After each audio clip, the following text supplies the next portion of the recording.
Ecco, economia reale. Allora, tornando per un attimo all'assemblea, so che sono stati eletti, se non sbaglio, i nuovi delegati, no?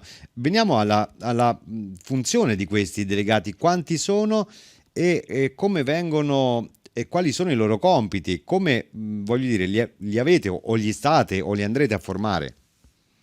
Sì, allora diciamo i delegati sono 200, ieri tra l'altro c'è stata una presenza, non dico completa, ma quasi, che è una cosa abbastanza rara, ma essendo delegati di prima nomina, forse questa è anche una motivazione che spiega l'elevata presenza, anche per il fatto che appunto abbiamo dedicato una sessione formativa nel pomeriggio proprio ai temi di cui abbiamo detto, quindi era un'occasione ghiotta, ecco, diciamo. Non sarà l'unica, anzi è stata l'occasione per aprire così qualche spunto di interesse con tanti addetti degli uffici del personale che magari ci hanno chiesto di essere presenti nelle aziende per approfondire questa o Sì. quell'altra tematica, qualche volta di carattere finanziario, qualche volta di carattere tecnico, amministrativo o anche fiscale, insomma, ecco, dato che è un tema di moda in questi mesi. Avvertenza messaggio promozionale riguardante forme pensionistiche complementari.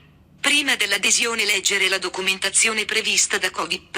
I rendimenti passati non sono necessariamente indicativi di quelli futuri.